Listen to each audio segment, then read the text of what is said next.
Voters across California are heading to the polls today to determine who is moving on in several key contests. KPIX5's Emily Turner kicks off our team coverage from San Francisco with the big one, the governor's race. Emily? Yeah, we're here at Verso, a club in San Francisco. It's co-owned by the lieutenant governor as well as his Plumpjack partners. The doors are going to open at 8 for everybody to show up to the party. Speakers will start at 9 o'clock, and Gavin Newsom is expected to get here sometime between 8 and 9. He cast his ballot this morning in Larkspur. He had his family in tow. Even his kids got to skip school for the occasion. He says he's more excited, really, than nervous going into today, which isn't surprising considering the polls. Depending on the pollster, he's anywhere from 8 to 13 points ahead of the number 2 candidate, John Cox, at the moment. His bus tour went to 23 cities with 30 stops, and he says that he spent 3 years campaigning. This last year, though, he says he's laid it all on the line. You know, look, every part of this state, we've made a strong case, I think, for our candidacy. There's 27 folks in this race. Tomorrow, likely be 2. And once those votes are all counted. And so we're hoping to be in that top 2. And then we're off to, what, 5 more months of campaigning if we're lucky. And he did spend the afternoon campaigning. He finished off the afternoon in Oakland, shaking hands and chatting with Mayor Libby Schaaf. He's expected to be at this watch party a little bit later tonight, as I said, right around 9 o'clock. In the meantime, though, John Cox, the Republican candidate who's leading, cast his ballot yesterday in San Diego. He's taking the 2nd spot in the moment at the polls. He's also the candidate Gavin Newsom most hopes to run against, he says, rather than a fellow Democrat. Cox is the only gubernatorial candidate in California to have President Trump's backing, and when asked whether he thought that would help or hurt his campaign, he launched into an attack on local Democratic leaders in Sacramento.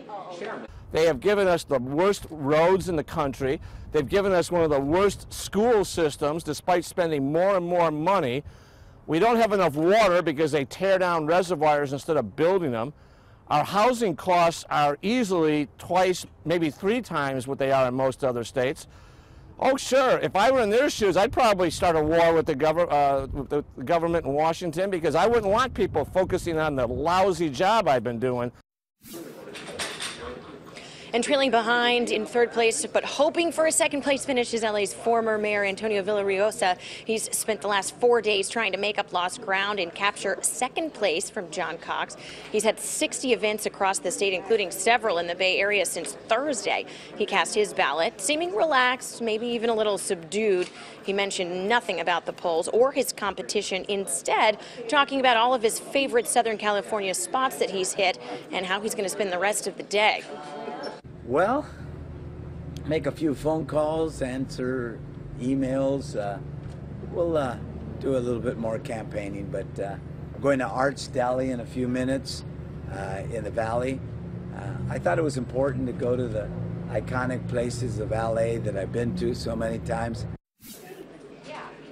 And John Chung also made a last-minute stop in the Bay Area yesterday. He spent the day talking to folks in Chinatown before casting his ballot today in Southern California.